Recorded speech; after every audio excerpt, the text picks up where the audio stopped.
한의사 이영입니다. 자, 요즘 해독에 대한 시리즈를 하고 있는데 좀 뜬금없지만 감기 얘기를 좀 해봐야 되겠습니다. 현대인의 독소는 대부분 먹거리 때문이라고 말씀드렸는데 그 중에서도 약독이 차지하는 비율이 점점 커지고 있습니다. 약독에는 여러분이 평생 먹어야 한다고 생각하시는 혈압, 혈당 강화제를 포함해서 정말 부족한 건지 아닌지도 모른 채 광고 보고 또는 친구가 좋다니까 자, 그렇게 드시는 각종 영양보조제들 그리고 감기와 같이 질병 퇴치를 위해 복용하시는 약들 중에서 너무 빈번하게 먹어서 문제가 되는 말 그대로 독한 약들입니다. 자, 그 중에서 가장 흔한 약이라고 할 수 있는 감기약 얘기를 오늘 한번 해볼까 합니다. 오늘 오신 환자분 감기약을 한 달째 먹고 있는데 이놈의 독감이 안 떨어져 하고 오셨습니다. 감기가 안 떨어지고 오래가니 결국 항생제를 처방받아 2주째 드시고 있는데 그래도 낫지가 않는다고 푸념을 하시는데요. 자, 우선 이분의 말을 정리해보자면 감기가 심해져서 독감이 되었고 그래서 당연히 항생제를 먹었다. 참 앞뒤가 안 맞는 얘기입니다. 당연한 것 아니냐고요? 네버. 자, 이분의 말씀에는 두 가지 오류가 있습니다. 그 첫 번째는요, 우선 감기가 심해졌다고 해서 독감이 되지는 않는다는 거죠. 아마도 독한 감기라는 뜻의 이름 때문에 이런 오해가 종종 생기는 것 같은데요. 감기가 아무리 심해져도 독감이 되지 않는 이유는 그 원인균 자체가 다르기 때문입니다. 평생 감기에 노출되지 않는 사람은 없을 텐데요. 일반 감기는 엄밀히 따지면 상기도 감염증, 그러니까 감기 바이러스가 인두, 그냥 여러분은 목구멍이라고 이해하셔도 좋겠습니다. 바로 상부와 콧구멍 깊숙이 닿는 비인두 부위에 염증을 일으키는 것을 말합니다. 그 부위에 염증이 생기다 보니 콧물이 나고 기침이 생기고 또 목이 붓고 아프게 되죠. 그런데 이 바이러스의 종류는 너무나 다양한 데다가 변이도 많아서 치료제나 예방 백신을 만드는 것은 거의 불가능합니다. 기술적으로야 가능하겠지만 너무 고단가이기 때문에 제약회사에서는 아마 만들지 않을 겁니다. 그러니까 환절기에 예방접종을 해야 감기가 안 걸린다는 것은 틀린 말이라는 거죠. 자, 바이러스가 우리 몸에 침입해서 염증이 생기면 뇌에서는 대항을 시작합니다. 자, 감기 걸리면 약을 먹는 이유가 뭘까요? 열이 펄펄 끓고 또 목이 아프고 밥맛도 없고 그러다 보니 기운도 없고 머리 아프고 메스꺼리고 콧물은 뚝뚝 떨어지고 기침 때문에 잠을 잘 수가 없죠. 이 망할 감기 증상 때문에 생활을 할 수가 없어요. 맞습니다. 자, 그런데 말이죠. 이런 증상들은 엄밀히 따지고 보면 망할 놈의 감기 바이러스가 하는 일이 아니라 우리 뇌가 시켜서 몸에서 나타나는 방어태세라는 거죠. 자, 아이가 감기에 걸리면 엄마들이 가장 힘들게 하는 것이 발열이죠. 저 역시 아이가 감기에 걸려 고열이 나면 꼬박 그 곁에서 밤을 지새곤 했던 기억이 있습니다. 자, 그런데요, 우리 몸에서 열이 나는 이유는 바로 바이러스를 퇴치하기 위해서요.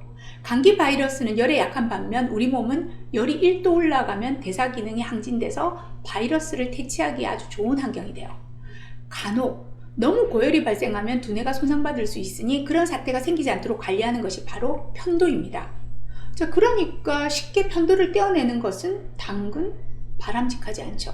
내 몸을 지켜주는 관문이 없어지는 거예요. 자, 여러분을 괴롭히는 기침가래와 콧물은 바이러스를 배출시키는 작용입니다.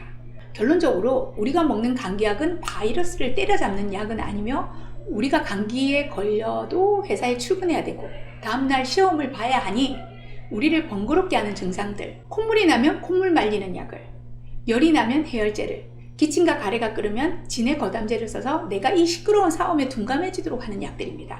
자, 엄밀하게 말하자면요, 감기 바이러스를 몰아내기 위해 내 몸에서 일어난 전쟁에 결코 응원군은 아니라고 할 수 있습니다.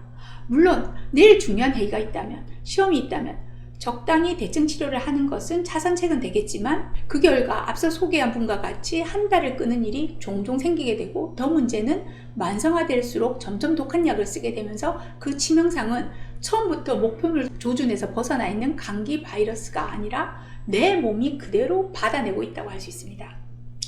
자, 여기서 자연스럽게 두 번째 오류로 들어가게 되겠네요. 자, 독감이라서 항생제를 썼다고 하셨는데 항생제의 목표는 바이러스가 아니라 세균입니다. 그러니까 감기든 독감이든 항생제를 쓰는 경우는 감기 바이러스를 때려잡기 위한 것이 아니라 감기를 앓는 중에 그 과정에서 다른 세균에 의한 중이염이나 폐렴과 같은 합병증이 생겼을 때 쓸 수 있겠죠. 질병의 판도를 바꾼 강력한 힘을 가진 항생제는 세균만 잡는 것이 아니라 그 위력만큼 우리 몸에도 양날의 검으로 작용을 합니다. 우선 항생제는 장의 유익균에도 치명적이어서 장 건강을 무너뜨리게 되고요. 식욕을 저하시키고 소화흡수 기능을 방해합니다. 항생제에 노출되는 아이들이 설사하면서 입맛이 뚝 떨어지는 것을 어머니들은 많이 경험해 보셨을 텐데요.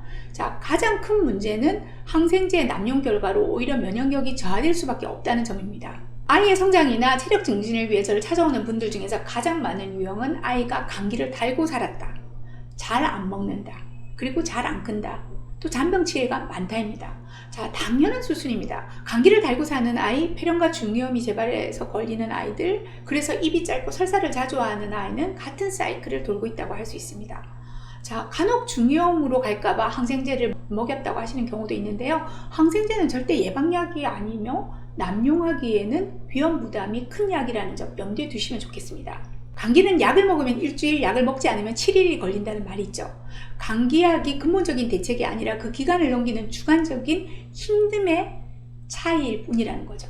감기가 오면 제일 좋은 방법은 내 몸이 적절하게 방어를 할 수 있도록 지원을 해주는 겁니다. 바로 휴식과 영양입니다. 충분히 자는 것이 가장 좋습니다. 내가 감기에 걸리는 이유는 도체에 널려있는 바이러스가 아니라 그 바이러스가 침범해서 증상을 일으키도록 허락한 내 몸에 허물어진 담입니다.